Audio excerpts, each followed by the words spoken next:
Assalamualaikum warahmatullahi wabarakatuh.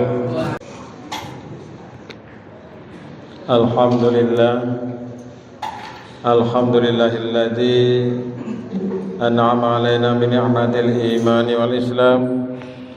Asyhadu an la ilaha illallah wahdahu la syarika lah wa asyhadu anna Muhammadan abduhu wa rasuluh. Ayyuhal ikhwan taqullaha haqqa tuqatih wa la tamutunna illa wa antum muslimun.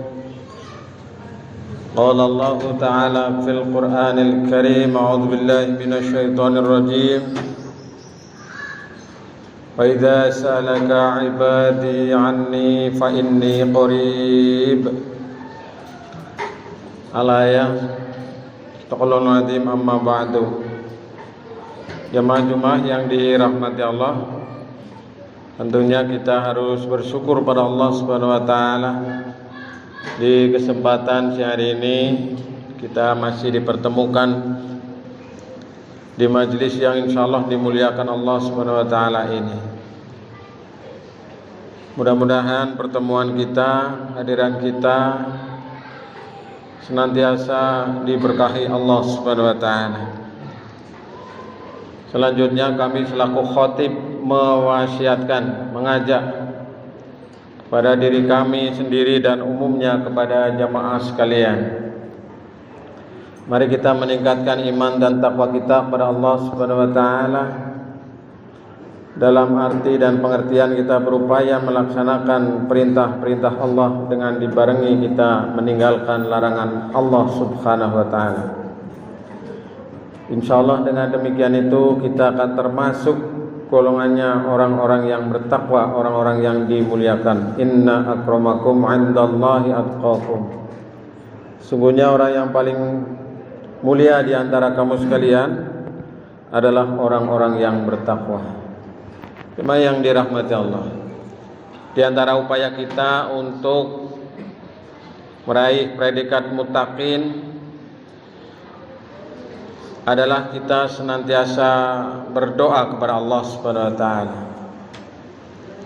Berdoa adalah merupakan perintah Allah.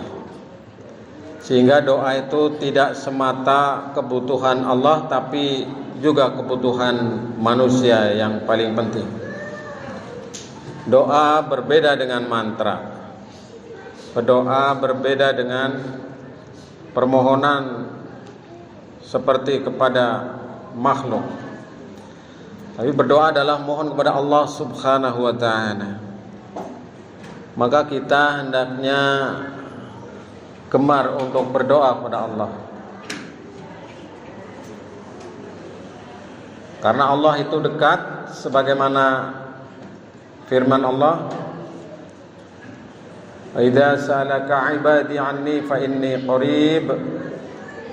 Ujibu da'watad da'i idza da'ani."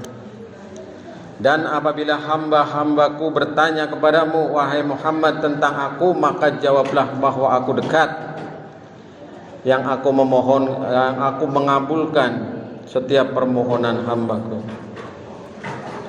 Dan dalam ayat yang lain disampaikan, ud'uni astajib lakum, mohonlah kamu sekalian kepadaku, maka akan aku kabulkan. Kalau kita merasa menjadi orang yang beriman, menjadi hamba Allah, maka tiada hari tanpa berdoa, tiada waktu tanpa kita mengingat dan berdoa kepada Allah Subhanahu wa taala. Maka izinkan saya menyampaikan sedikit tentang beberapa waktu mustajab atau waktu-waktu yang berpeluang besar dikabulkan doa. Nah, sebenarnya ini adalah untuk memotivasi saja bagi kita. Sebenarnya kita berdoa kapan saja boleh, kapan saja bisa.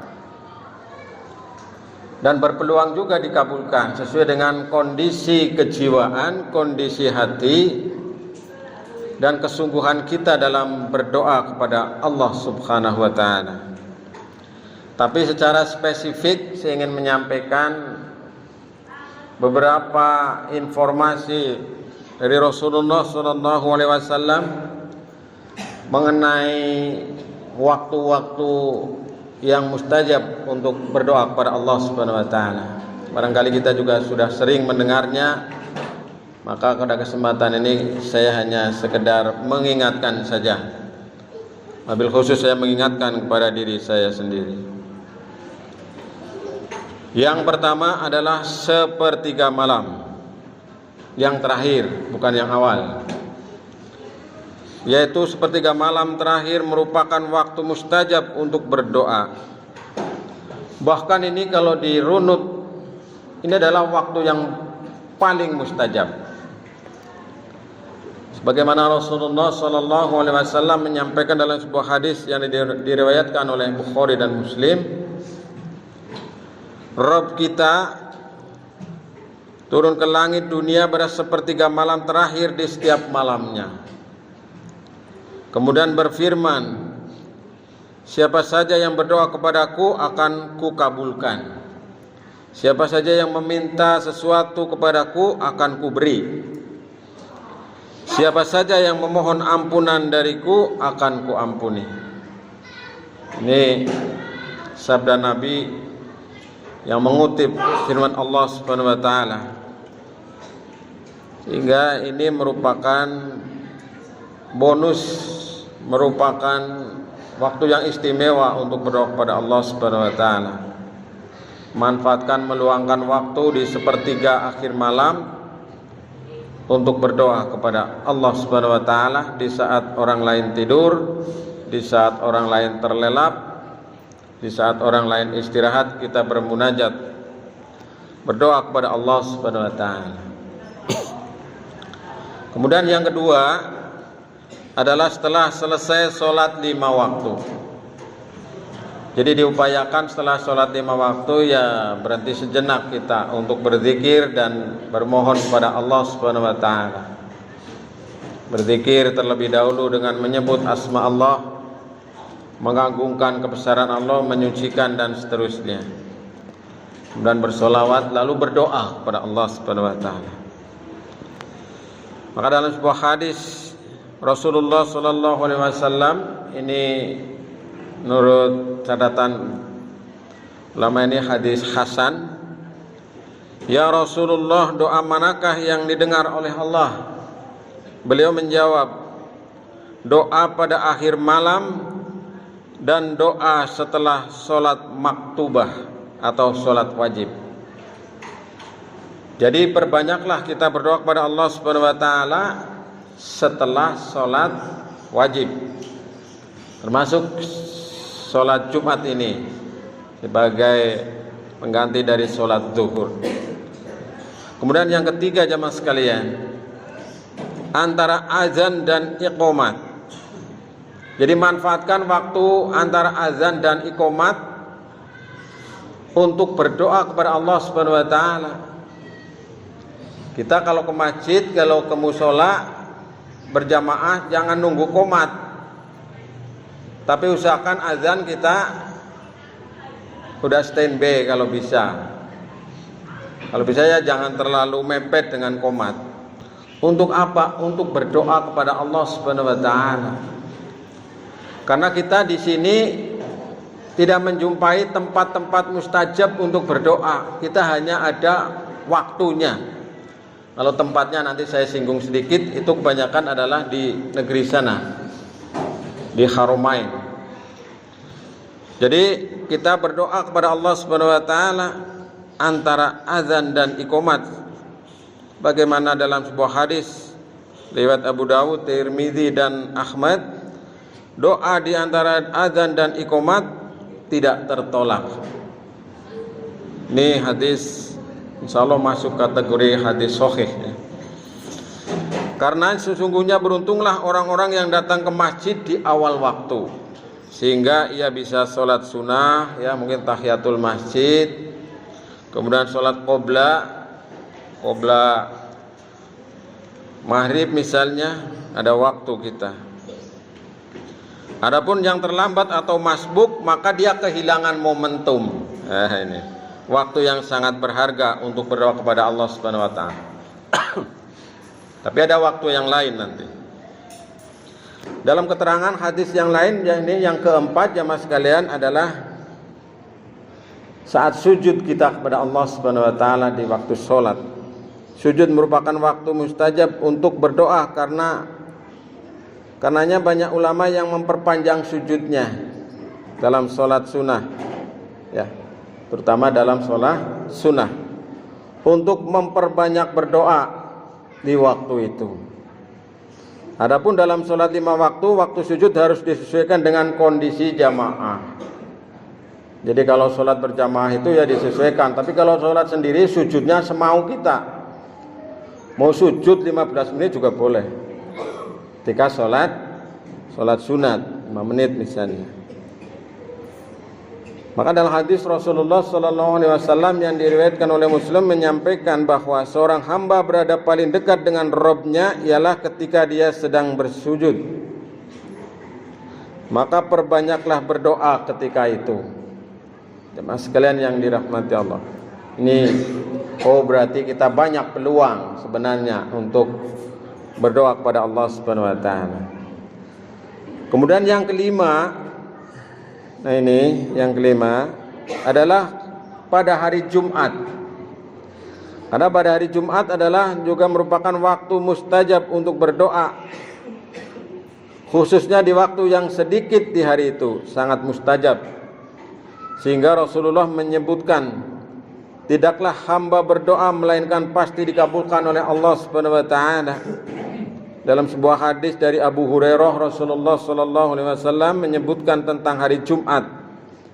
Kemudian beliau bersabda, di dalamnya terdapat waktu jika seorang muslim berdoa, di waktu itu pasti diberikan apa yang dia minta. Lalu beliau mengisyaratkan dengan tangannya tentang sebentarnya waktu tersebut.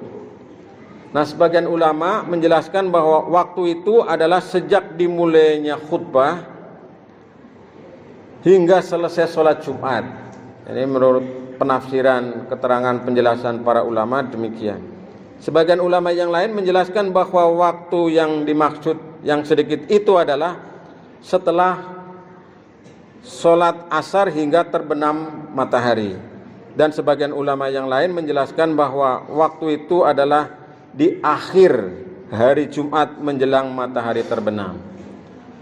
Ini penafsiran atau penjelasan dari ulama. Yang jelas jamaah sekalian, kita manfaatkan hari Jumat untuk juga memperbanyak berdoa kepada Allah Subhanahu wa taala.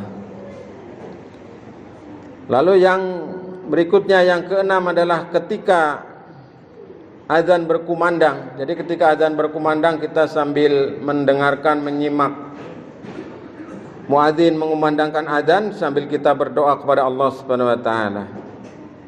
Karena itu kita dianjurkan untuk menjawab azan dan setelahnya kita berdoa. Setelahnya ketika azan kita menyauti Allahu Akbar, kita menyauti Allahu Akbar, dan seterusnya. Yang berbeda itu hanya pada hayya 'alas shalah. Kita menjawabnya dengan la haula wala quwwata illa billah. Yang lainnya sama. Kemudian setelah itu kita berdoa. Doa ini sebenarnya adalah merupakan pujian kepada Rasulullah sallallahu alaihi wasallam. Allahumma rabb hadhihi da'wati tammah was salatil qa'imah ati Muhammadan al wasilata wal fadilah wab'athhu maqaman mahmudan alladhi wa'adta innaka la tukhliful mi'ad. Misalnya pakai yang demikian itu. Jamaah sekalian yang dirahmati Allah, maka Rasulullah dalam sebuah hadis, dan ini sekaligus menjadi penjelasan yang ketujuh, yaitu ketika hujan turun kita juga berpeluang dikabulkannya doa. Dua doa yang tidak tertolak, yaitu ketika azan berkumandang dan ketika hujan turun. Demikian hadis riwayat Hakim, dan insya Allah ini termasuk kategori masuk hadis sahih ya. Nah, ini yang ketujuh jamaah sekalian, yaitu ketika hujan turun. Jadi kalau ada hujan turun, perbanyaklah kita berdoa kepada Allah Subhanahu wa taala. Jangan kemudian ketika hujan turun malah kita banyak mengumpat ya, apalagi sekarang. Kene hujan poe. Ya, gitu. Apalagi kalau ada hujan, angin dan sebagainya kayak kemarin. Di samping doa secara khusus, Allahumma sayyiban nafi'an. Ya Allah, mudah-mudahan hujan yang deras ini membawa manfaat. Jemaah yang dirahmati Allah. Yang ke-8 adalah ketika hari Arafah, yaitu tanggal 9 Zulhijjah.